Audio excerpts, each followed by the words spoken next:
Good morning, good morning, good morning. सब लोग को गुड मॉर्निंग बाबू।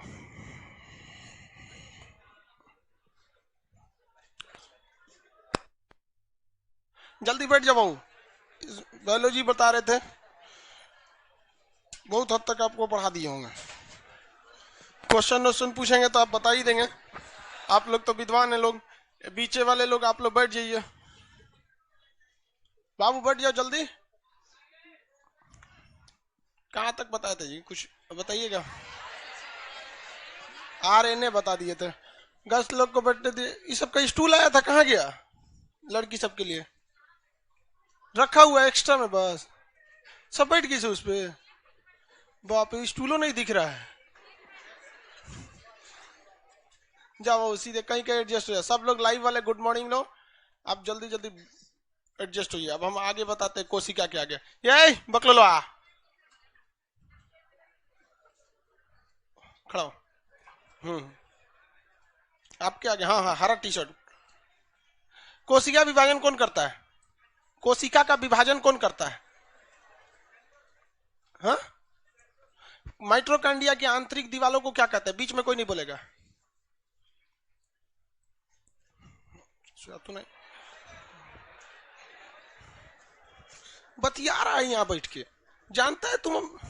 चल चल उधर घूमो। हाँ, हटना हमको इधर। अट जाएगा कि नहीं उतना में निकालना, पीछे निकाले इसे। दूसरे को उधर मारेंगे हम। हटा हाथ हटाओ।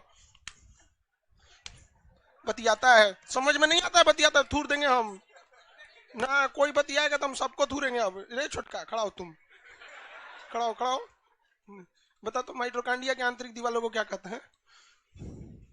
अरे छोट को कम ना है। जितना छोट होता है सब ना बड़ी बदमाश होता है। सब दिखने में छोट होता है, सब होता बड़ी बदमाश है। सब अगवा बैठ के बतियाएगा सब। चलो बाबू देखो ध्यान से। क्रिस्टी देखो, सब बताता है वहां पे। माइट्रोकांडिया की आंतरिक दीवारों को क्या कहते हैं? क्रिस्टी के नाम से जाना जाता है। आज आपको कोशिका का विभाजन चैप्टर देखते हैं। कोशिका विभाजन कैसे होता है, ये चैप्टर सबसे बड़ी उटपटांग होता है। कोशिका का विभाजन ये 3 टाइप का होता है और इसमें बड़ी सब तामझाम होते हैं। कुछ जानवरों में होते हैं, कुछ मानव में होते हैं, कुछ पेड़ पौधों में होते हैं, कुछ प्रोकैरियोटिक में, कुछ यूकैरियोटिक में। एक उटपटांग चैप्टर है जिसका नाम है सेल डिवीजन। सेल डिवीजन, इसे हिंदी में क्या कहते हैं? कोशिका विभाजन। रेडी हैं आप लोग पढ़ने के लिए? समझ जाएंगे कि नहीं? समझिए जाएंगे आप लोग, कोई दिक्कत नहीं होने वाला। सब लोग बैठिए लोग। एक आप बंगाल वाले ना? आप ही थे ना, कल आए हुए थे। ये तू बहुत बड़का कलाकार आदमी है, लाओ तो देखें। ला इधर इधर आ। ये बंगाल से आए बाबू। पढ़ने मतलब ये एप्लीकेशन पे पढ़ते हैं। ऊपर ही आ जाओ, एप्लीकेशन वाले से मिलाते। ऊपर आओ। एप्लीकेशन वाले तो तुमको देख ले भाई। देखो ये भी एप्लीकेशन पे पढ़ता है। बंगाल में कहाँ के? कुछ बिहार जिला, वो दार्जिलिंग के पास है, मतलब आसाम बॉर्डर पे। आसाम का अब बता रहे थे। आसाम के यहाँ से बांग्लादेश 15 मिनट में बाइक से लोग पहुंच जाते हैं। और देखिए, ये हमको फर्स्ट टाइम यहाँ पटना में देखा। मेरा पूरा फोटो बना दिया। बहुत बढ़िया कलाकार आदमी है। हमको भाई तू स्केच स्केच बना के हमको कहीं मतलब देख रहे, अब तक ये फर्स्ट टाइम कल आके मिला। और बंगाल से। भारत में एक से एक होनहार बैठा है सब। चाइना जानते हैं आगे क्यों बढ़ गया? कुछ जो है लोगों को पकड़ा कि कौन किस सेक्टर का ठीक ठाक है। जैसे वो हरा शर्ट वाला बतियाने में ठीक ठाक है। छोटका बदमाश बहुत है, मुर्गोई बदमाशी में 1 नंबर है। इसका ड्राइंग में बहुत बढ़िया, देख रहे कितना बेहतरीन बनाया। और हमको देखिए, सबसे बड़ा ताज्जुब इस बात का हो रहा है कि ये लड़का कभी भी हमको फेस टू फेस नहीं देखा था। केवल एप्लीकेशन में पढ़ाई करता रहता और एप्लीकेशन में देख के इतना बेहतरीन बना दिया। बहुत बढ़िया होगा ऐसे। आगे मैंने पढ़ाई उड़ाई मन लगता है ना, एकदम बढ़िया से नौकरी लीजिए एकदम। कुछ बैठिए।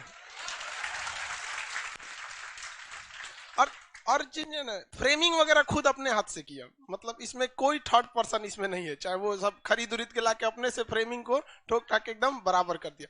बहुत बढ़िया ढंग से बनाया। हाँ, इसको यहाँ लगा देंगे। अभी तो कुछ कील वगैरह नहीं है ना, वरना इसको यहाँ लगवा देंगे। हम ही है ना। आप सब पढ़ाई कीजिए बाबू, सबको माँ बाप का नाम रोशन कीजिए। हम चाहते हैं आप सब लोग का एक बार स्केच बनाया जाए। स्केच दो ही वजह से बनाया जाता है, या तो बहुत महान काम कर दिए हैं, या तो कोई मर्डर वर्डर करके भाग गए। बढ़िया काम कीजिए ताकि स्केच बने। बबनी लोग जल्दी बैठ जाइए, जल्दी बैठाइए उसको। ए बबनी घसक ना बबनिया, लड़का बैठा देंगे वो खाली रहेगा तो। बैठ बबू, यहाँ बैठ जाओ। चलिए स्टार्ट करते हैं बबू, आगे। चलिए आप सब लोग एप्लीकेशन वाले मन लगा के पढ़ाई कीजिए। जब एप्लीकेशन का लड़का या लाइव सेंटर का लड़का हमको बिना देखे फोटो बना सकता है, वो भी हमारा शकल का। हमारा शकल थोड़ा दूसरे डिजाइन का है, भगवान टारगेट बैच के हिसाब से बना के भेज दिया है कि नहीं। तो उसमें आप अगर बिना देखे ये कर सकते हैं एक तरह से, तो आप पढ़ाई कितना मन से कर सकते हैं। ये दिखाता है कि आपका लगन कितना रहना चाहिए। हर यही तो खासियत है भारत के लड़का सब में, बस उनको निखारने की जरूरत है। अब आते हैं हम अपने टॉपिक पे, कोशिका विभाजन। कुछ तो आपके मन में इतना पता है कि कोशिका विभाजन का काम, जंतुओं में काम करने का काम ये करता है सेंट्रोसोम। कौन करता है? सेंट्रोसोम। कोशिका विभाजन का काम कौन करता है? सेंट्रोसोम। लेकिन पेड़ पौधों में कोशिका विभाजन का काम सेल प्लेट करता है। पेड़ पौधों में कोशिका विभाजन का काम सेल प्लेट करता है। सब लोग अब ध्यान से कंसंट्रेट होकर पढ़े। कोशिका विभाजन का मतलब ये हरगिज नहीं होता है कि किसी चीज को तोड़ देना, बल्कि एक कोशिका जो है अपने जैसे दो कोशिकाओं को जन्म देती है और वो कुछ समय बाद मैच्योर होकर एक नए सेल का निर्माण कर लेती है। जैसे आप सब, हम सब पृथ्वी पे जितने हैं, जब जन्म लेते हैं तो हम लोग बहुत छोटे होते हैं, लेकिन धीरे धीरे हम लोग फूल उसी शक्ल में आ जाते हैं जो माँ बाप के थे। अब कई लोग तो माँ बाप से भी हैवी हो जाते हैं कि नहीं, बड़े हो जाते हैं। जनरली आप सबकी हाइट, शारीरिक चौड़ा मम्मी से तो लंबे ही हो गए होंगे। हम बचपन में हम लोग मम्मी से न पाते थे, मम्मी के कंधा बराबर हो गए तो ऐसा लगता था आज बड़े हो गए। नोच के आदमी देखता था दाढ़ी मोच आया कि नहीं। लड़कों का सबसे बड़का खुशी होता है कब मोच निकल जाता है, तो मोच निकल गया यार, बस 2 साल बाद सोचा माथा का दर्द हो जाता है। तो वैसे ही कोशिका विभाजन ऐसा नहीं कि तुरंत टूट के एक नई कोशिका बन जाएगी। टूटती है, नई कोशिका बनती है, फिर कुछ टाइम लेता है उसको मैच्योर होने में, फिर वो अपने पुरानी कोशिका का क्या करती है काम, मतलब जगह ले लेती है। इस घटना को हम कोशिका विभाजन कहते हैं, जिससे कोशिका टूट रही होती है। जैसे एक ये सेल है, ये कोई सेल है, इससे कोशिका निकल जाएगी। अब 2 कोशिका निकलेगी, ये सेल हो गई, इसे हम ये दो एक नंबर 2 नंबर। क्या ये एक ये सेल है, इससे ये बन गया दूसरा सेल। क्या ये कोशिका विभाजन है? अरे भैया तुम मर के यहां हो गया, विभाजन कहां हुआ? यही यहां हो गया। कम से कम 2 ठोका बनना जरूरी है। तो ये जो 2 बने हैं इन्हें हम कहते हैं डॉटर सेल। क्या कहते हैं? Daughter cell. कौन सा सेल? डॉटर। और इन्हें क्या कहते हैं? Mother cell. Mother cell. जिससे कोशिका टूट रही होती है उसे क्या कहते हैं? Mother cell. ये 3 टाइप का कोशिका विभाजन होता है। कोशिका विभाजन अगर कहेगा 3 टाइप का। एक होता है असूत्री विभाजन, कोई नियम कानून नहीं लगता है, असूत्री विभाजन। एक होता है समसूत्री विभाजन, बराबर रहेगा समसूत्री विभाजन। समसूत्री विभाजन इंग्लिश बता देते हैं, अभी इसको पहले हिंदी लिख देते हैं। अर्धसूत्री विभाजन, अर्धसूत्री विभाजन इसे कहते हैं। असूत्री विभाजन ए माइटोसिस, ए माइटोसिस। क्या कहेंगे? ए माइटोसिस। इसे कहते हैं माइटोसिस। क्या कहेंगे? माइटोसिस। इसे कहते हैं मियोसिस। इसे क्या कहेंगे? मियोसिस। इसे मियोसिस। टोटल 3 टाइप का कोशिका विभाजन होता है। पहला हम लोग पढ़ने चलते हैं असूत्री विभाजन, इसे कहेंगे ए माइटोसिस। ये हम लोग में होता ही नहीं है, मतलब हम लोग कहने का सेंस ये है कि यूकैरियोटिक सेल में ये नहीं होता है। यूकैरियोटिक सेल में पेड़ पौधे आएंगे कि नहीं आएंगे? पेड़ पौधे आएंगे, आएंगे। यूकैरियोटिक सेल में पेड़ पौधे भी आते हैं। हम लोग किस में आते हैं? यूकैरियोटिक। लेकिन प्रोकैरियोटिक में अल्प विकसित कोशिकाएं ही आते हैं, जिनके अंदर बहुत ही कम क्या पाए जाते हैं? अंग ऑर्गेनिज्म पाए जाते हैं। उसमें माइट्रोकांडिया नहीं रहेगा। प्रोकैरियोटिक में माइट्रोकांडिया नहीं रहेगा तो वो लोग बताओ, माइट्रोकांडिया नहीं रहेगा तो श्वसन किससे करेगा? बीच में कोई नहीं बोलेगा।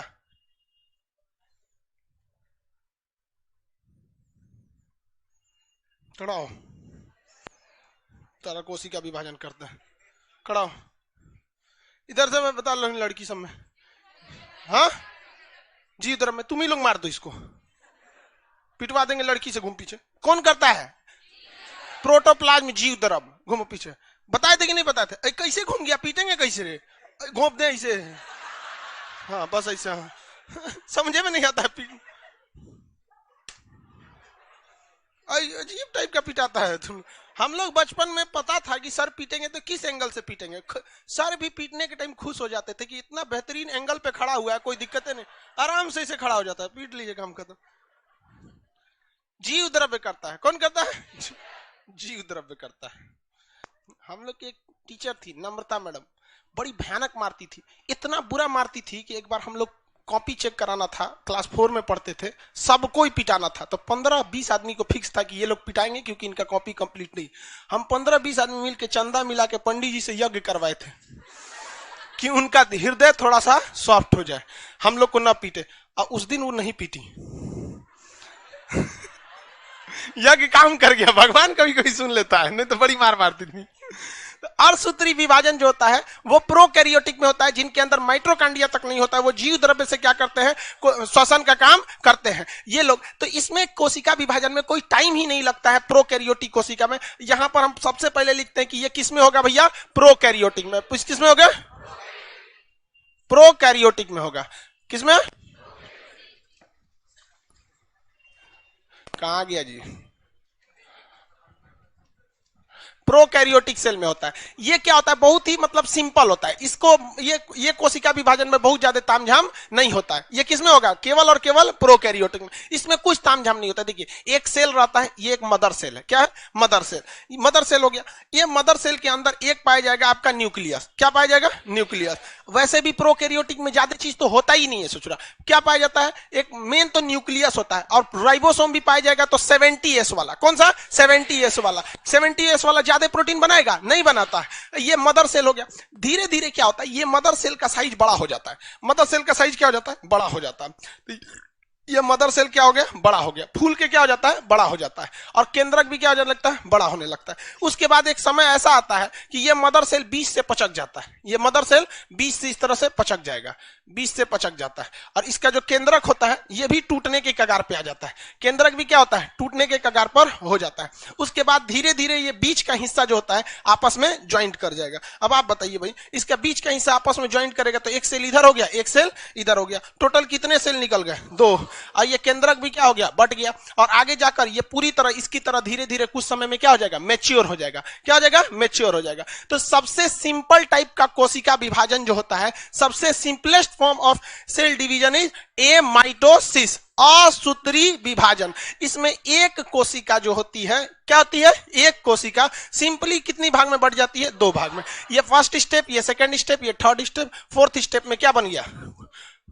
2 सेल बन गए। सर इसको आप लोग भी किसी चीज का विभाजन करते होंगे ना, तो यही असूत्री विभाजन का रूल फॉलो करते हैं। कैसे? देखिए आप लोग, महिलाएं लोग जब आटा सानती हैं तो जो आटा का लोई बनाती है तो कभी कभी लोई बड़का बन जाता है, तो समझ में आता है कि इसका साइज थोड़ा सा छोटा करना चाहिए। तो महिलाओं में देखेंगे ऐसे रोटियां सानते सानते ना, ऐसे तन तन दाब दाब के आटवा को नीचे ले आके छोट करके तन से निकाल के साट देते। ले देखें कि नहीं देखें?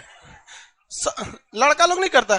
अरे लड़का उसको मतलब नहीं है, इतना बड़का रोटियां है बन गई लो मैंने खा रहे। लड़की सब रोटी बनाएगी तो सेम साइज का सब, वो रोटियों में मेकअप कर देती है सब। लड़का को कोई दिक्कत नहीं, निकालने के बाद देखता है ये कोर के तो कच्चे, ओके दाब के तावा हटा के आगिए में डाल देता है। चलता है आप। और लड़का सबको पच भी जाता है ये सब। चलो ध्यान से समझो।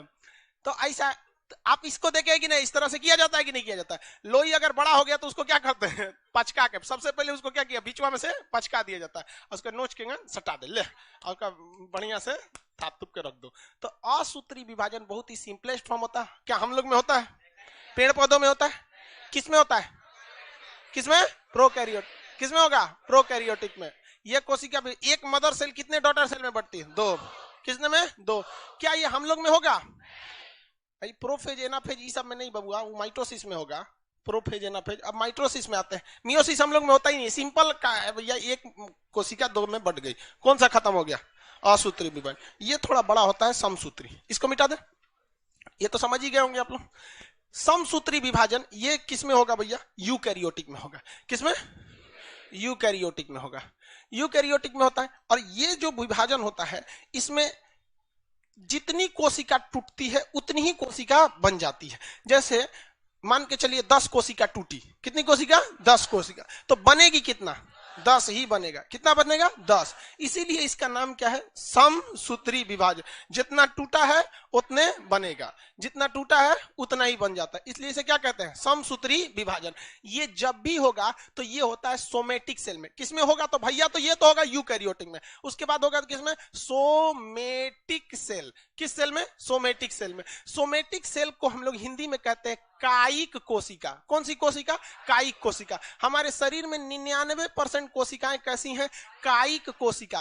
कायिक कोशिका का मतलब होता है वैसी कोशिका जिससे हमारी शरीर की काया बनी हुई है। तो भैया हमारी शरीर की तो पूरा काया है, ये बाल भी शरीर का हिस्सा है, नाखून, हड्डी, त्वचा, मांस, सब चीज तो उसी का हिस्सा है। हमारा पूरा शरीर किससे बना होता है? कायिक कोशिका से बना होता है। तो 1% जो होता है वो जनन कोशिका होती है। 1% क्या होती है? जनन कोशिका। अब मेल में जनन कोशिका स्पर्म के रूप में रहेगी और फीमेल में जनन कोशिका ओवम के रूप में रहेगी। क्या जनन कोशिकाओं में समसूत्री विभाजन देखने को मिलता है? नहीं, जनन कोशिका में कभी भी समसूत्री विभाजन देखने को नहीं मिलेगा। अब आपका दिमाग ऑटोमेटिक काम कर रहा होगा, जनन कोशिका में कौन सा काम करेगा? कोशिका गलत लिखा हुआ है। अच्छा यार, तो तुम लोग इतना काहे ध्यान देता? ले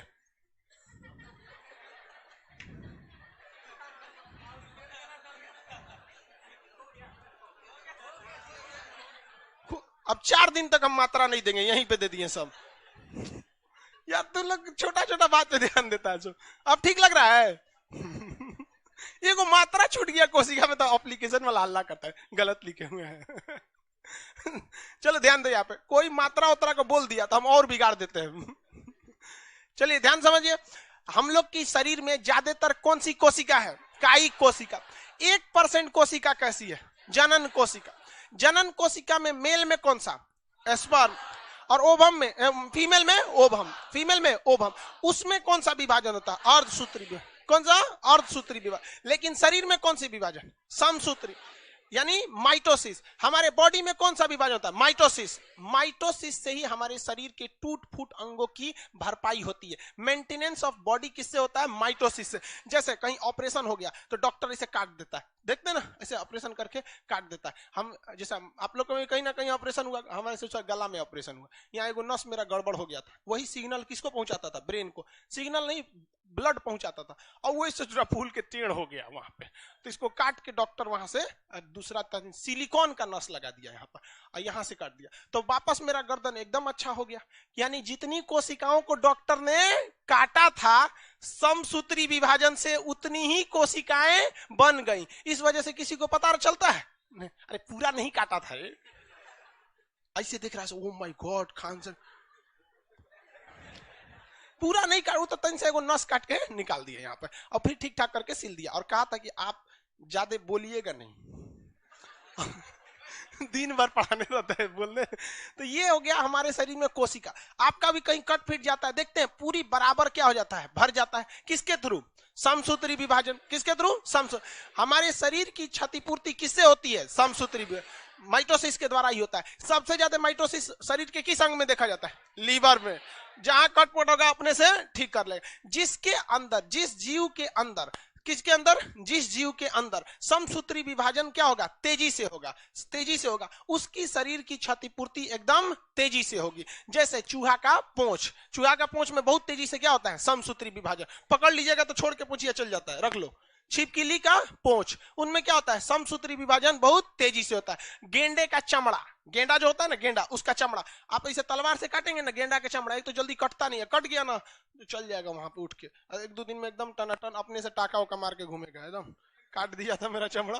तो ये उनमें कोशिका विभाजन क्या होता है? बहुत ही तेजी से होता है। किससे होता है? तेजी से होता है। तो ये होते हैं हमारी शरीर की क्षतिपूर्ति। यही ससुरा कैंसर उत्पन्न कर देता है। क्यों? आप मान के चलिए हमारे शरीर में यहाँ पे से चोट लगा, एक लाठी मार दिया कोई, या गिर गए हम कहीं, यहाँ चोट लग गया, यहाँ बहुत सारी कोशिकाएं मर जाएंगी। मरी हुई कोशिकाओं को खत्म करने का काम लाइसोसोम करे। कौन करेगा? लाइसोस। अब वहां पे तो कोशिकाओं का खाली जगह हो गया, वो तो दिखेगा नहीं, गड्ढा थोड़ी हो जाएगा, हाँ गड्ढा नहीं ना होने वाला है, लेकिन मतलब थोड़ा सा काला हो जाता है। अब वहां से लाइसोसोम हटा देगा। अब इसके अगल बगल की कोशिकाओं में क्या होगा? समसूत्री विभाजन। कौन सा विभाजन? समसूत्री विभाजन। ये समसूत्री विभाजन से मान के चलिए 100 कोशिकाएं टूटी हैं तो कितना बनना चाहिए? 100।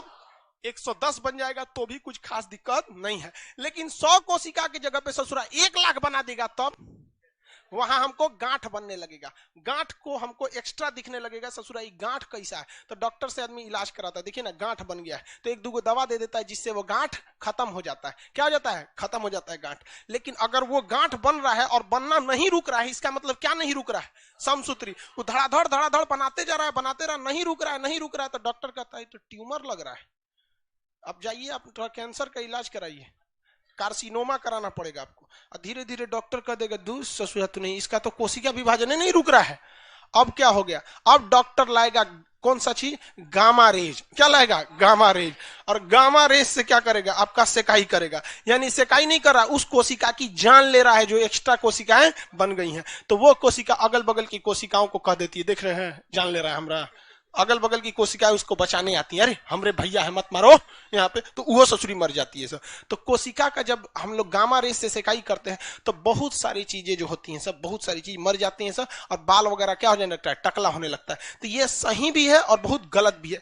समसूत्री विभाजन में सबसे बड़ी बाधा जब आ जाती है जब आपको HIV या शुगर नाम की बीमारी हो जाती है। तो HIV में ये बहुत ज्यादा डिस्टर्ब हो जाता है, इसलिए किसी भी ऑपरेशन से पहले कोई जांच हो ना हो, लेकिन शुगर और HIV की जांच 100% उस ससुरा करीबे करेगा। क्योंकि डॉक्टर कितना भी बढ़िया हो, अगर HIV है तो ऑपरेशन के बाद समसूत्री विभाजन अपने अच्छे ढंग से काम नहीं करती है। शुगर में क्या होता है? काम करती है, लेकिन उस जगह को घाव बनने की संभावना एक नॉर्मल इंसान से 5 गुना ज्यादा हो जाती है। तो ऐसा भी हो सकता है कि कभी कभी शुगर का कोई मरीज है और उसको एक नॉर्मल घाव का ऑपरेशन कर दीजिएगा। मान के चलिए किसी का सपोज कीजिए पथरी है, पेट में क्या है? पथरी है, और उसको शुगर भी है, ऑपरेशन किया तो सब सही हो गया, टाका भी लगाया सही हो गया, लेकिन उस ससुरा घाव बनने की संभावना आम आदमी से 5 गुना ज्यादा होता है। अगर उसका शुगर हाई है तो अब वो टाका लगल है, वहां घाव बन जाएगा, घाव बनता है तो मांस एकदम ढीला हो जाता है, अब टाका सड़ जाएगा, वहां पे ले छेद हो गया, सब गिरने लगेगा, ऐसे किडनी उडनी पकड़िए, अब ले जा रहा है, लीवर गिर गया, स्प्लीन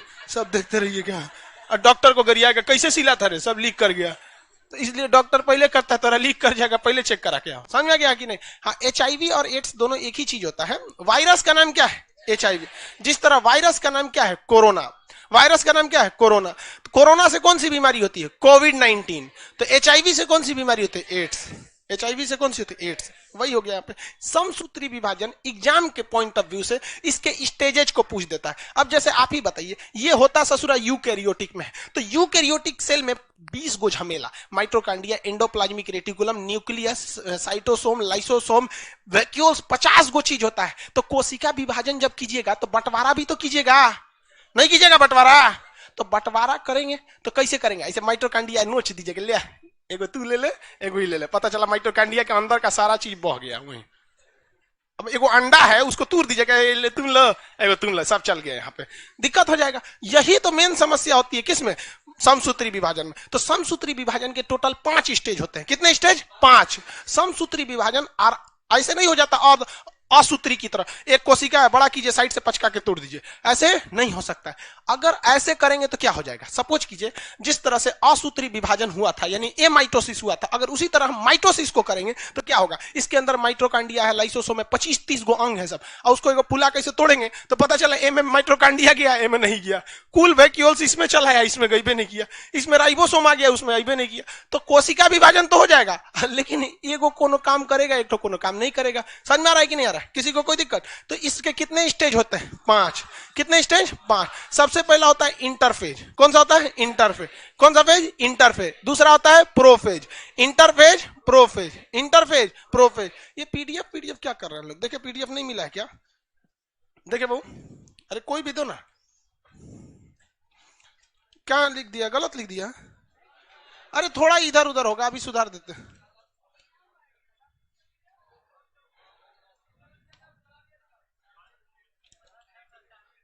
टाइपिंग वाला मिस्टेक है यहाँ पे।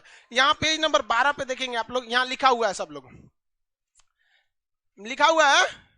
अरे गलती हो गया है, अरे हम बढ़ा रहे हैं ना, सही से सुधार लीजिएगा। जोने बहाने आप क्या करेंगे? सुधारेंगे, घर पे पढ़ेंगे यहाँ पर।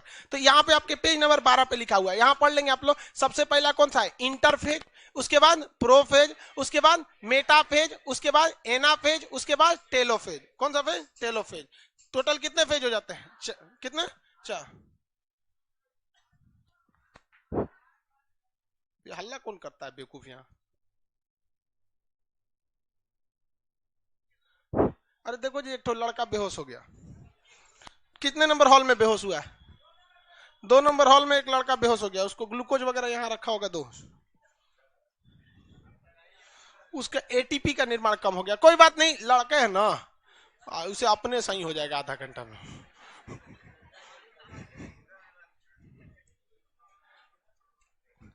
चलिए ध्यान दे दो, एक लड़का बेहोश हो गया बेचारा। पहला स्टेज का नाम इंटरफेज। कौन सा है? इंटरफेज। इंटरफेज। दूसरा प्रोफेज। तीसरा मेटाफेज। मेटाफेज। चौथा एनाफेज। चौथा, पांचवा टेलोफेज। पहले चारों फेज तो याद रखिए, ओके बाद में हम समझेंगे इसमें होता क्या है। पहले फेज तो याद रखना है, नहीं याद रखना है? खरगोश कोई दिक्कत? खड़ा हो खरगोश। क्षतिपूर्ति किस अंगों से होती, किस तरह के विभाजन से क्षतिपूर्ति होती है? समसूत्री विभाजन। कितनी अवस्थाएं होती हैं? कितनी अवस्थाएं? 5 अवस्था। जो कोशिका टूट रही होती है उसे क्या कहते हैं? जो टूट रही है, डॉटर या मदर? Mother cell. बैठो बैठो, डरता है बेचारा। सबसे पहला अवस्था इंटरफेज। सबसे पहला अवस्था सबसे पहला अवस्था। इनमें सबसे बड़ी अवस्था कौन सी होगी? हाँ, सबसे बड़ी अवस्था होती है इंटरफेज। किसी भी कामयाबी के रास्ते पर सबसे मुश्किल होता है पहला कदम रखना। चाहे वो आप बीपीएससी या स्टेट लेवल का एग्जाम देंगे, सबसे मुश्किल होता है प्री निकालना। सबसे मुश्किल क्या होता है? प्री निकालना। 90% छट जाते हैं, 90% लोग छट जाते हैं। उसी तरह दुनिया का कोई भी स्टेप है, फर्स्ट स्टेप सबसे ज्यादा टफ होता है। फर्स्ट स्टेप सबसे ज्यादा टफ होता है। तो सबसे बड़ा अवस्था इंटरफेज। सबसे बड़ा अवस्था, हाँ, इंटरफेज। बीच की अवस्था, बीच में प्रोफेज दिख रहा है रे बकलोलो, 5 गो में भी आई ना है बीच का अवस्था, मोतिया बीन वाला सब। बीच ये है आपका बीच वाली। कौन सी अवस्था एकदम बीच में रहती है? हाँ, मेटाफेज। बीच में कौन रहती है? बेटा। अब आपको अगर पढ़ाई करना है, हम आपसे कहते हैं कि वह कौन सी अवस्था, इन 5 में से हम आपको एक ही अवस्था देंगे और कहेंगे कि बताइए इसमें क्या क्या हुआ है, तो आप कौन सी अवस्था को लेना चाहिएगा? Interphase, telophase, anaphase, prophase, metaphase, जिसमें आपको कंप्लीट जानकारी मिल सके। आप सोचिए, अगर आप टेलोफेज ले लेते हैं तो ये सारी कोई जानकारी नहीं मिलने वाली आपको, और अगर इंटरफेज ले लेते हैं तो ये जानकारी नहीं मिलेगी। तो कोशिश कौन सा करना चाहिए? मेटाफेज। कौन सा? मेटाफेज। क्यों? क्योंकि वो बीच में है। तो अध्ययन की सुविधा के लिए अच्छा कौन माना जाता है? मेटाफेज। सबसे बड़ी अवस्था कौन सी होती है? सबसे बड़ी अवस्था, सबसे बड़ी अवस्था, सबसे बड़ी अवस्था अध्ययन की सुविधा के लिए, अध्ययन की सुविधा के लिए सबसे छोटी अवस्था होती है एनाफेज। सबसे छोटी अवस्था एनाफेज। सबसे तेजी से काम किसमें होता है? एनाफेज। सबसे धीमा काम इंटरफेज। पहली अवस्था इंटरफेज, पहली अवस्था दूसरा प्रोफेज। पहला इंटरफेज, दूसरा प्रोफेज। बीच में रहेगा तो मेटा, मिडिल में इसलिए मेटाफेज। टेल मतलब होता है पूंछ, अब पूंछ हमेशा कैसा होता है? लास्ट में। तो लास्ट वाली अवस्था टेलोफेज, लास्ट वाली टेलोफेज। उससे पहले एनाफेज, उससे पहले कौन सा होगा? एना। चारों याद रहेगा? कंफर्म? पहली अवस्था, पहली, पहली, दूसरी प्रोफेज, दूसरी प्रोफेज, दूसरी, तीसरी मेटाफेज, तीसरी मेटाफेज, तीसरी, चौथा, चौथा, चौथा, पांचवा टेलोफेज, पांचवा टेलोफेज, पांचवा टेलोफेज। टोटल कितनी अवस्था? 5। सबसे बड़ी अवस्था, सबसे छोटी अवस्था, अध्ययन के लिए सबसे अच्छी अवस्था कौन सा है? मेटाफेज। कौन अवस्था? मेटा। चलिए अब ये होता क्या चीज है समझिए। ये कोशिका है यूकैरियोटिक की। इसमें क्या चीज है? माइटोकॉन्ड्रिया है, गोल्जी बॉडी है, वैक्यूल्स है, एंडोप्लाज्मिक रेटिकुलम है, राइबोसोम है, लाइसोसोम है, सेंट्रोसोम, न्यूक्लियस, बहुत सारी चीजें है कि नहीं? अरे छोड़िए, इसमें लगभग लगभग तो बना ही दिए यहाँ पर। इसके अंदर और क्या चीज लिक्विड है? क्या नाम है उसका? जीव द्रव, जीव द्रव या कोशिका द्रव, जीव द्रव या कोशिका द्रव। इसको हम असूत्री विभाजन की तरह खींच के नहीं तोड़ सकते। सबसे पहले तो हमको यह ध्यान रखना है कि तोड़ने से पहले सबसे ज्यादा ध्यान, अगर हम इसे तोड़ रहे हैं तो सबसे बचाकर हमें दो चीज को तोड़ना है, लाइसोसोम को बचा के। कहीं ससुरा तोड़ने में ये लीक कर गया तो इसके अंदर कौन सा एंजाइम है, जल अपघटक एंजाइम, हाइड्रोलाइटिक एंजाइम। अगर ये टूटा तो सब मर जाएंगे सर। तो एक इसको बचा के रखना है और दूसरा न्यूक्लियस को बचा के रखना है, क्योंकि सारा जेनेटिक इंफॉर्मेशन यानी जेनेटिक कोड किसके पास है, और किसको पता है कि टूटने के बाद बनना क्या है, न्यूक्लियस। और भले तोड़ने का काम कौन कर रहा है, सेंट्रोसोम। तोड़ने का काम कौन करता है, लेकिन सेंट्रोसोम को कुछ पता होता है, कर्मचारी है ये। क्या है, कर्मचारी। मेन अधिकारी कौन है, और यहाँ दंडाधिकारी कौन है, लाइसोसोम। मार देगा सबको। अब भयानक समस्या ये हो जाती है कि हम इसमें करें क्या करें। तो सबसे पहला कौन अवस्था होता है, इंटरफेज। पहला अवस्था इंटरफेज। इंटरफेज अवस्था में मुख्य ध्यान रखा जाता है, हम लोग यहाँ पहले लिखते हैं इंटरफेज। इंटरफेज में सबसे पहला ध्यान रखा जाता है कि ये न्यूक्लियस के अंदर क्रोमोजोम को, किसे, क्रोमोजोम को। क्यों, क्रोमोजोम ससुरा कैसे होता है सर, जोड़ा में होता है सर। तो विभाजन करना है तो अलग अलग तोड़ देते हैं। अरे क्रोमोजोम इसी तरह से ना होता है जी, इस टाइप का, तो इसको तोड़ देते हैं। तो पहली अवस्था में ध्यान रखा जाता है कि इसको तोड़ा जाए, क्रोमोजोम को अलग किया जाए। किसे अलग किया जाए, क्रोमोजोम को अलग किया जाए। और जहां क्रोमोजोम को अलग करेंगे तो डीएनए भी तो अलग हो ही जाएगा।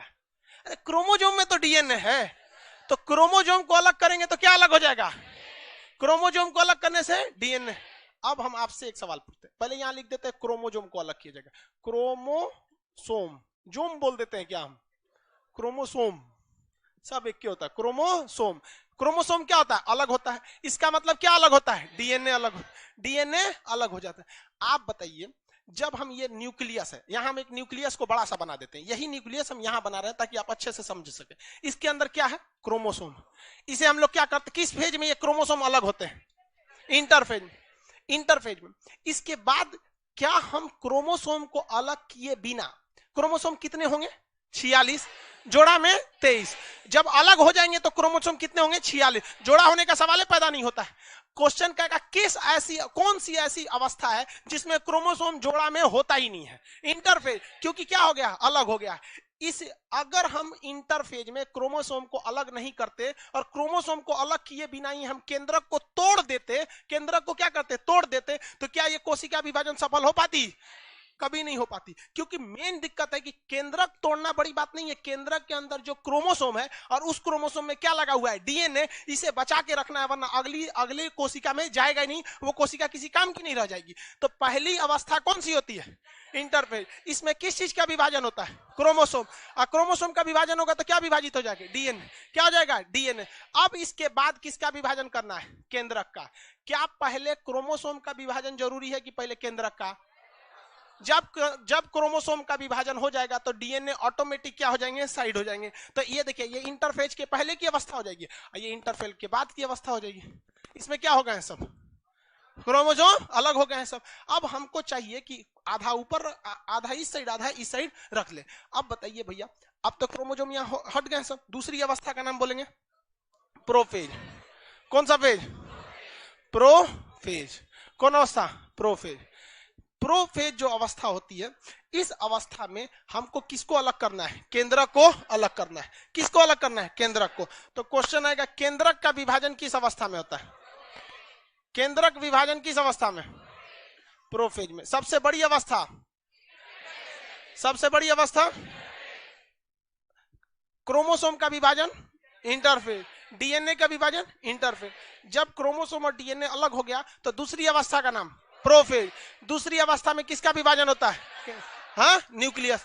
सबसे मेन झमेला किसको लेकर था, न्यूक्लियस को। लाइसोसोम को केवल फटने से बचाना है। लाइसोसोम को किससे बचाना है, फटने से बचाना, ना कि हमें उसको ये करना है कि भैया तुमको बहुत काम झामे अंदर, उसके अंदर तो लिक्विड भरा है, उसको थोड़ी ना अलग करना है, बस दो भाग में बांट दीजिए, आधा इधर चला जाएगा, आधा इधर चला जाएगा। अब हम लोग किस अवस्था में आते हैं, मेटाफेज। कौन सा फेज, मेटाफेज। Metaphase, metaphase.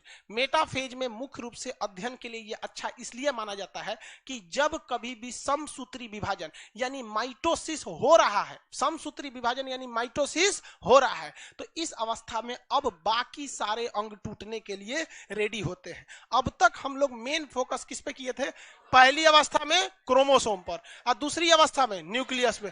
ये मेन चीज होते हैं, इनको हम लोग फरियादी हैं। अब ई लोग को फरियाना बाकी है। मेटाफेज में हम लोग को ध्यान रखना है कि अब हमें बाकी अंगों को तोड़ना है। तो अंगों को तोड़ने से पहले मान के चले लाइसोसोम को तोड़ दिए तो इसका लिक्विड बाहर आ जाएगा, बाहर आ जाएगा। तो इसको बीच से बांध देते हैं। क्या कर देते हैं? बांध देते हैं। और बांधने के बाद दोनों को क्या कर देंगे? अलग कर देंगे।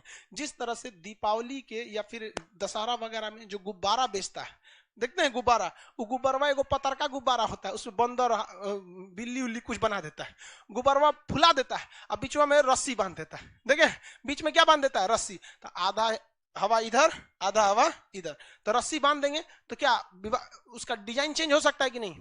नहीं समझता है सब, गुब्बारों नहीं देखा है सब। एक इस टाइप का गुब्बारा मान के चलिए बैलून है, तो उसको ऐसे रस्सी बांधेंगे ना तो इस टाइप का हो जाएगा। यहाँ से इसे गुब्बारा को ऐसे मोड़ दीजिएगा तो क्या हो जाएगा? इस टाइप में हो जाएगा। अब बीच में रस्सी बांध दीजिए, यहाँ पे इधर वाला इधर हो गया, इधर वाला इधर हो गया। तो भगवान भी ना एगो रस्सी रख ले जिसका नाम है स्प्लेंडर फाइबर। क्या नाम है? Splendor fibre. क्या नाम है? Splendor fibre.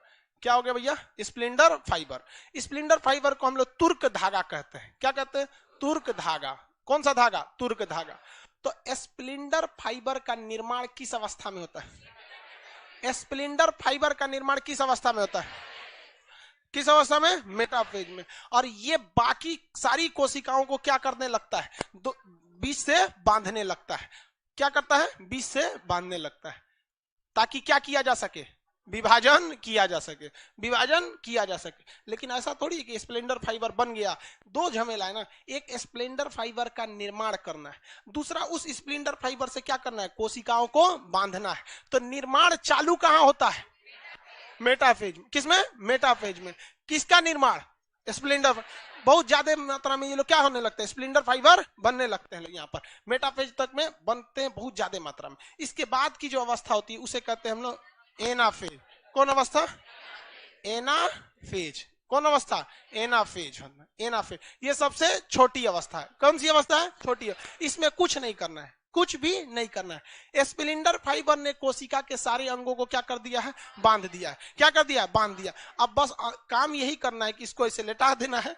अब बाकी जो जैसे ये कोशिका है, ये माइटोकांड्रिया मान लीजिए। क्या है? माइटोकांड्रिया। ये बताइए तो ये क्या है? स्प्लेंडर। इसके अंदर कुछ ना कुछ चीजें होंगी। तो स्प्लेंडर फाइबर जब बांध देता है किसी चीज को ना, तो अब विभाजन होगा तो यहीं से क्या होगा? टूटेगा। तो कोशिका के अंदर का अगर माइटोकांड्रिया की क्रिस्टी हो गई या क्रेब साइकिल जो चलता है, अगर यहां पे रहेगा और यहां पे रहेगा तो विभाजन के बाद हो सकता है कि ये बाहर आ जाए, दिक्कत हो जाएगी। तो इसे कहां रहना चाहिए? बीच में या ध्रुव साइड में? ध्रुव से। किस साइड में रहना चाहिए? ध्रुव से। तो माइट्रो जब कभी भी विभाजन के लिए तैयारी हो रही होती है तो एनाफेज अवस्था में कुछ नहीं किया जाता है। स्प्लेंडर फाइबर लग चुका है। स्प्लेंडर फाइबर क्या हो चुका है? लग चुका है। कोशिका के जितने अंग है वो किधर की ओर चले जाते हैं? ध्रुव की ओर। क्या हो जाते हैं? ध्रुव की ओर चले जाते हैं, ताकि जब जहां से विभाजन हो सके वहां पे कोई भी एरिया पूरी तरह से खाली हो। तो एनाफेज में जितने भी कोशिकांग है, मतलब कोशिका के अंग है, कोशिकांग, कौन से? कोशिकांग, वो किधर की ओर चले जाते हैं? ध्रुव। ध्रुव को इंग्लिश में क्या कहते हैं? पोल। यानी किस साइड में चले जाते हैं? साइड में चले जाते हैं। अब करना क्या? बस बीच से काट देना है। क्या करना है? बीच से काट देना है। तो पता है कितनी अवस्थाएं होती हैं? 5। पहली अवस्था का नाम, पहली अवस्था सबसे बड़ी अवस्था, सबसे बड़ी अवस्था इंटरफेज। इंटरफेज जो अवस्था होती है इसमें पहले किसका विभाजन होता है? क्रोमोसोम। उसके बाद डीएनए का। पहली अवस्था कंप्लीट। दूसरी अवस्था का नाम प्रोफेज में किसका विभाजन होता है? किसका? केंद्रक का। तीसरी अवस्था मेटाफेज। ये इसमें क्या बनते हैं? स्प्लेंडर। स्प्लेंडर फाइबर सारे अंगों को क्या कर देते हैं? बांध देते हैं। लेकिन उसके अंग सारे उस बांधे हुए जगह पर ही फंस जाते हैं, जिससे कि विभाजन में क्या हो सकता है? दिक्कत आ सकता है। तो अगली अवस्था का नाम एनाफेज। एनाफेज सबसे छोटी अवस्था है। छोटी अवस्था इसलिए है कि इसमें करना कुछ नहीं है, जो बीच में उसको साइड कर देना है। चल भाई उधर चल, उधर चल, ये कटाने जा रहा है बीच से। समझ में गया? सबसे छोटी अवस्था एनाफेज। एनाफेज में कोशिका के अंदर के जितने अंग है वो किधर की ओर शिफ्ट होना? ध्रुव। हाँ, ध्रुव। चौथी पांचवी अवस्था टेलोफ। कौन सी? टेलोफ है। विभाजन कंप्लीट। विभाजन किसमें कंप्लीट हो जाता? विभाजन किसमें कंप्लीट होगा? कंप्लीट हो जाएगा विभाजन पूर्ण। जो विभाजन का काम होता है वो क्या हो जाता है, पूर्ण हो जाता है यहाँ पर, क्योंकि सारे चीज तो साइड साइड में हो गए थे, बस उसे आराम आराम से क्या करना था, अलग करना था। कौन इसे तोड़ दीजिएगा क्या, ऐसे नहीं ना तोड़ सकते हैं, लड्डू तोड़ रहे हैं, अरे आराम आराम से क्या करना पड़ेगा, अलग करना पड़ता है। तो बस उसी में टेलोफेज में क्या हो गया, अलग हो गया। टोटल कितनी अवस्था है, टोटल 5। समसूत्री की असूत्री की, अभी जो 5 अवस्था बताएं किसकी बताएं, किसकी, समसूत्री की। समसूत्री विभाजन किसमें होता है, प्रोकैरियोटिक या यूकैरियोटिक, यूकैरियोटिक। यूकैरियोटिक की किस प्रकार की कोशिकाओं, कायिक कोशिका। कायिक कोशिका को इंग्लिश में क्या कहते हैं, सोमेटिक सेल। हमारे शरीर में कुल कितनी कायिक कोशिका है, 99%। 99% शरीर की टूटे फूटे अंगों की क्षतिपूर्ति किससे होती है, समसूत्री विभाजन। समसूत्री विभाजन की कितनी अवस्थाएं, कितनी कितनी, पहली अवस्था, दूसरा, तीसरा, चौथा, पांचवा, सबसे बड़ी अवस्था। हाँ, ये कह रहे हैं कि सर इसका स्प्लिंडर फाइबर बनने का कमांड कौन देता है। अब आपसे पूछते हैं, हम बता देंगे तो गड़बड़ हो जाएगा, क्योंकि आपको डायरेक्ट आंसर मिल जाएगा।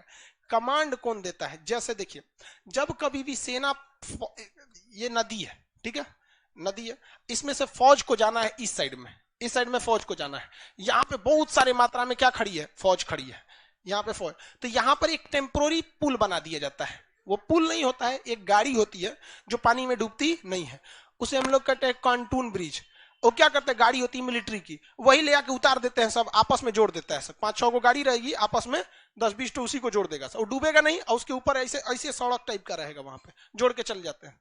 तो इसमें क्या किया जाता है, जो इधर का कमांडर होता है, इस साइड का कमांडर, सीओ कमांडिंग ऑफिसर, और जो इस साइड के सबसे घातक लड़ाकू होते हैं, लड़ाई करने वाले, उन सबको सबसे पहले इधर भेज दिया जाता है, और 10-15 फौज को इधर भेज दिया जाता है, ताकि ये कमांडर जो होते हैं सब, सीओ, इधर आके एरिया को पूरी तरह से डोमिनेट करके रखे कि इधर से कोई नहीं आ रहा है, और उसके बाद धीरे धीरे धीरे धीरे पार कराया जाता है। और कोनो मौका रहेगा, कहेगा चलिए चलते हैं सब लोग, यहाँ पे पता चला उधर कोनो बैठल है, थूर दिया यहाँ पर, तो हमें सबसे पहले किसको हिला देना है, कमांडर को, ताकि उधर जाके वो कोई कमांड ले सके। इसीलिए जब कभी भी विभाजन हो रहा था, तो सबसे पहले हम लोगों ने किसको अलग किया, क्रोमोसोम को, और उसके दूसरी ही अवस्था में किसे भेज दिया, केंद्र। कमांडर कौन होता है, केंद्रक। अब कमांडर को पहले ही हम लोग ने किस में अलग कर दिया है, प्रोपेज में अलग कर दिया है। अब यही कमांडर आदेश देगा क्या बनाने के लिए, स्प्लेंडर फाइबर। लेकिन क्या यह कमांडर यानी न्यूक्लियस खुद स्प्लेंडर फाइबर बनाएगा, किससे बनवाता है, सेंट्रोसोम से। कमांड कौन करता है, न्यूक्लियर। तो जितने कमांड का काम होता है वो सब काम कौन करते हैं, न्यूक्लियर। इसीलिए तो पहले न्यूक्लियस को बांटा। और रियल में देखिए, आप रियल में देखिए कि अगर आप भगवान के दिमाग से सोचिए, जो भगवान ही सब सेट किया होगा, भगवान ने ना किया है सब बायोलॉजी अच्छा था उनका, तो भगवान चाहते थे कि पहले ही फेज में, किसमें, पहले ही फेज में वो क्या चाहते थे कि केंद्रक का विभाजन हो जाए। लेकिन समस्या था कि अगर पहले ही फेज में केंद्रक का विभाजन कर देते तो इसके अंदर जो क्रोमोसोम था वो अच्छे से विभाजित हो पाता नहीं। इसलिए मजबूरी में कि उसके अंदर का पहले क्या तोड़ दिए, क्रोमोसोम, उसके बाद क्या तोड़ा गया। अब बताइए कमांड कौन देगा, केंद्रक। समझ में आ रहा है कि नहीं आ रहा है, किसी को कोई दिक्कत नहीं। अध्ययन की सुविधा के लिए सबसे अच्छा, हाँ, सबसे छोटी अवस्था, हाँ, सबसे बड़ी अवस्था, इंटरफेज।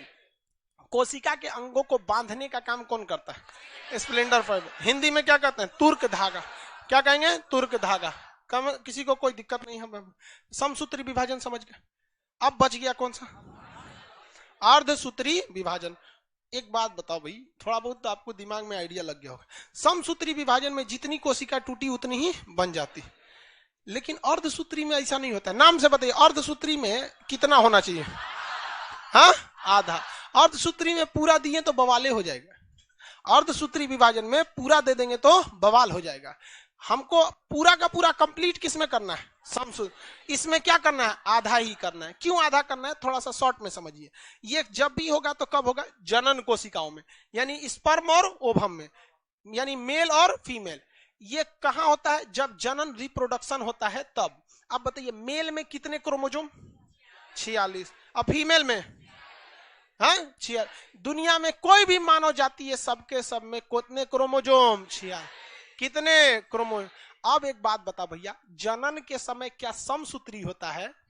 जनन के समय अर्धसूत्री होता है। और एक बात बताइए, अगर मेल में से 46 गो चल आए और फीमेल में से भी 46 गो चल आए तो 46 कितना हो जाता है? 92। कितना हो जाता है? 92। तो जो बच्चा पैदा होगा उसमें क्रोमोजोम कितने होंगे? 92। उससे पूरा जेसीबी मशीन हो जाएगा।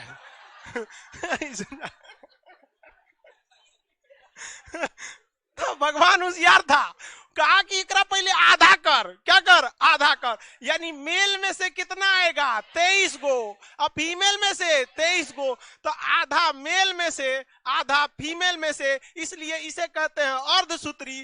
23 + 23 बच्चों में 46। नहीं तो क्या बन जाएगा? जेसीबी बन जाएगा, खतरनाक हो जाएगा वहां पे। तो अर्धसूत्री विभाजन का मतलब समझ आ रहा है? 46 जोड़ रहा हूं। अरे भैया, 46 जोड़ राक्षस बनाएगा वो। इसी में सबसे बड़ा गलती हो जाता है। मेल में से आना चाहिए कितना? 23। फीमेल में से आना चाहिए 23।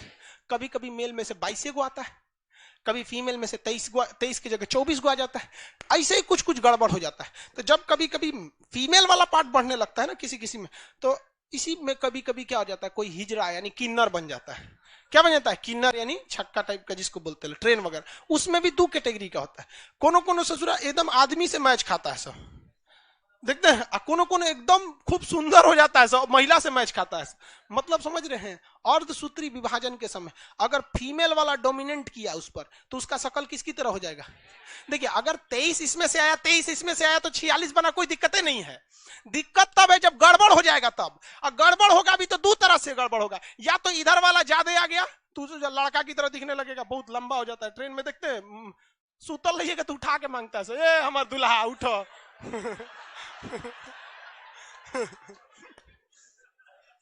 उन लोग को पैसे दे देना चाहिए।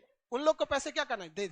रीजन क्या है? आप उन्हें अपने फ्लैट में रहने नहीं देंगे। सपोज आपका मकान है 10 फ्लोर का, आप उसे किराए पे लगाना चाहते हैं, आप किसी किन्नर को रहने नहीं देंगे। आप उसे नौकरी पे नहीं रखेंगे, कहीं नौकरी पे नहीं रखेंगे, तो करेगा क्या वो? अब भाई स्कूल में जल्दी पढ़ने नहीं ना दिया जाता, पढ़ाई में भी उनको बहुत मतलब अजीब नजर से लोग देखते हैं। तो सरकार ने बहुत सारे नियम बनाए। सफाई कर्मी में उनको रखा गया, उसके बाद से उन्हें अब पुलिस डिपार्टमेंट वगैरह में भी रखा गया, बिहार पुलिस में। और पुलिस डिपार्टमेंट में तो हम तो कहते हैं सरकार से कि पुलिस डिपार्टमेंट में इनको ज्यादा से ज्यादा भर्ती करना चाहिए। किस लिए? कि अगर कोई बैंक का पैसा लूट लिया है या किसी का पैसा लूट लिया है, नहीं दे रहा है, तो गुंडा बदमाश मत भेजिए, 20 गो इन्हीं सबको भेज दीजिए। ये थोड़ा पैसा ना दिया रे, ले अरे भाई साहब ज्यादा दे दे। किसी के यहाँ लड़के वगैरह होते हैं, देखते हैं झुमका उमका लेके चल जाते हैं, सब लोग खुशी से दे देते हैं। तो ऐसे लोगों पे कभी भी हंसी मजाक नहीं करना चाहिए। वो आपके भरोसे ही हैं, आप उन्हें दे दीजिए। देखिए, जिस भगवान ने आपको इतना बढ़िया शरीर दिया है, वही भगवान ने उसको उस तरह से बिगाड़ा है। इसलिए कभी किसी के